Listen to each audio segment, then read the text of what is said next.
going to throw around a couple questions right now about what the Seahawks did. The Seahawks took 5 defensive backs. It's a team that has Earl Thomas, Cam Chancellor, and Richard Sherman in the defensive backfield.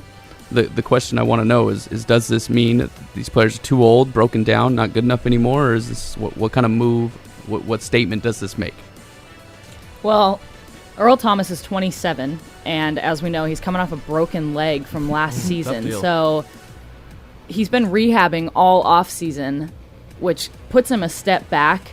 So we don't really know if he's going to come back stronger, or is he going to come back a little timid? Is he going to come back lacking from missing a lot of the offseason? We don't know much about that. Cam Chancellor is 29, and he put up decent numbers last season, 50 solo tackles, 85 total in just 12 games played. He also suffered from injury. He had a groin injury that caused him to sit out a few games. And then Sherman, we already hit on him a couple weeks ago with his attitude, but he's kind of going on a slight decline as far as stats. He had 8 interceptions in both his 2012 and 2013 season, and he only had 2 interceptions in the 2015 season and 4 in 2016. So I think age could have a lot to do with it. I mean, these guys are getting older. They've been in the league for a while, and when you do get older and you're playing such a physical game, you're bound to get injured, and we've seen injuries out of all of these guys. So it doesn't hurt bringing in some younger guys, kind of have them learn from Earl Thomas, Cam Chancellor, and Richard Sherman, and hopefully they can fill those shoes. So, the team took 4 wide receivers, and last season I can remember Jermaine Kearse getting a ton of criticism. Are one of these new receivers a replacement for him, for other guys on the team, or is these another case of letting guys come in and learn? What's going on with the wide receivers? I just feel like, with the exception of Doug Baldwin and Lockett, in some situations it's kind of open tryouts every year for the Hawks at wideout.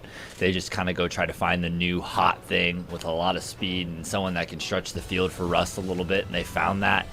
They found that in the draft. I think you're going to see probably 2, if not 3 of the guys they drafted in some sort of capacity, either 2, 3, 4 wide receiver sets. It's just weird. I don't like how the Hawks did things once again. They did the right thing. They traded back out of the first round. They weren't going to find a franchise-defining talent, so they traded back and out of the first round. But they didn't use the picks on what I thought they were going to use the picks for, which is where they are the most efficient in the NFL. And I just didn't understand. You build a team from inside out, not outside in, and I think Pete Carroll is just a little too obsessed with skill players. So you went there, Drew. You talked about the offensive line and how it's far and away the weakest part of this team.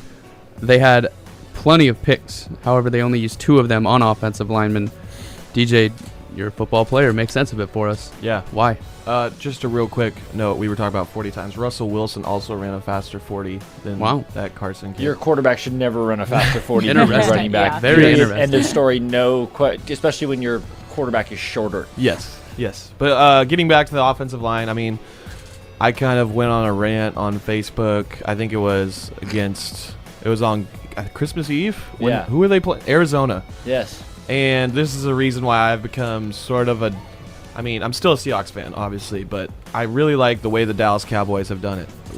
They have built a strong offensive line, and it is paying dividends right now with, number 1, the protection of Dak Prescott and his development, and number 2, having Ezekiel Elliott just be able to go with numerous amounts of yards per game because of that offensive line. And overall, I like this draft, but my one complaint is I think they could have gotten a quality offensive lineman in the first round, and they missed that opportunity. Even if maybe it wasn't a franchise-defining, pick, I still would have liked to see them get an offensive lineman in that first round.